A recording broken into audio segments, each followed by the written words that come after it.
श्री गणेशाय नमः। जय हो भगवान रामचंद्र जी की।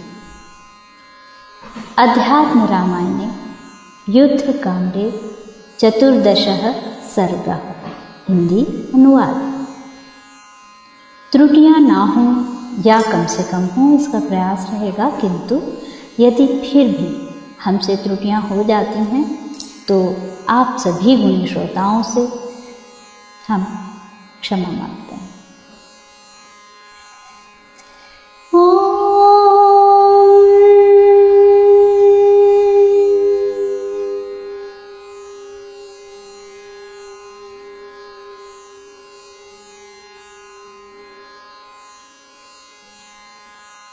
चतुर्दशः सर्गः। अयोध्या यात्रा, भरद्वाज मुनि का आतिथ्य तथा भरत मिलाप।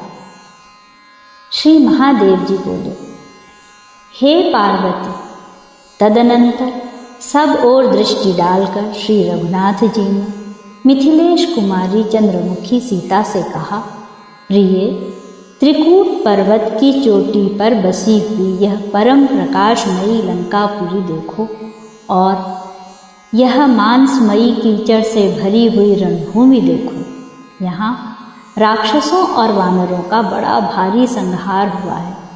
यहीं मेरे हाथ से मरकर राक्षस राज रावण गिरा था, और यहीं कुंभकर्ण, इंद्रजित आदि समस्त राक्षस वीर मारे गए हैं।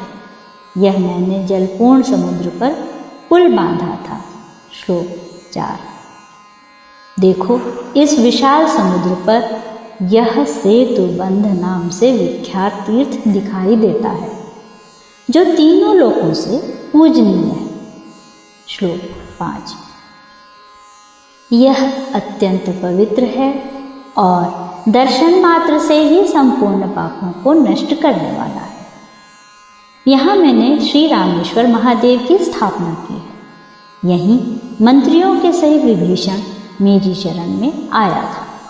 और देखो, यह विचित्र उपवनों वाली सुग्रीव की राजधानी किष्किंधापुरी है। श्लोक 7।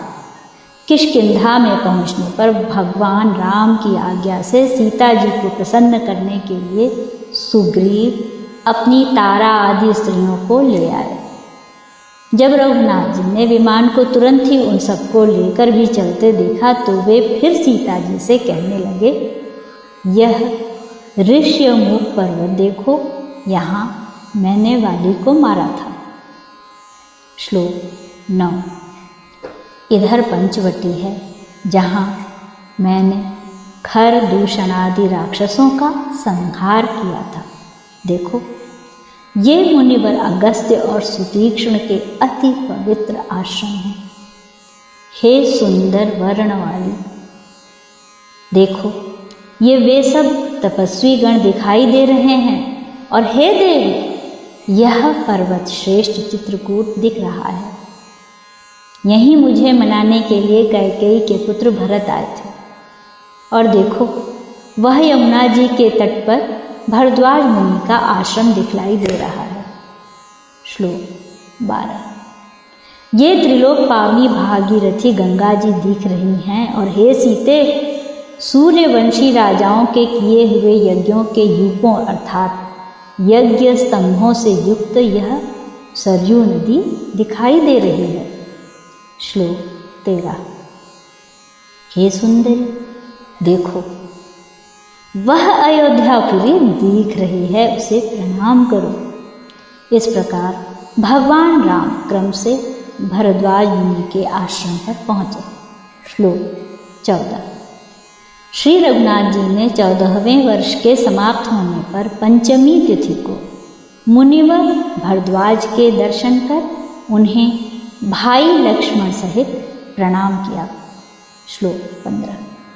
फिर आश्रम में विराजमान मुनिवर से रघुश्रेष्ठ श्री रामचंद्र जी ने अति नम्रतापूर्वक पूछा, आपने कुछ सुना?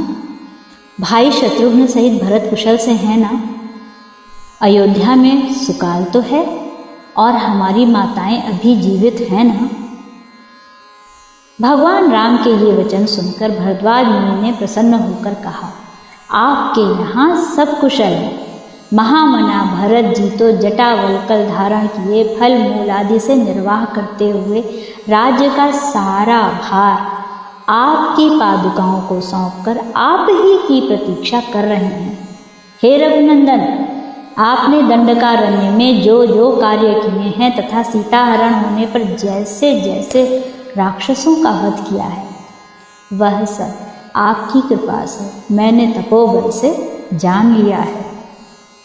श्लोक 20।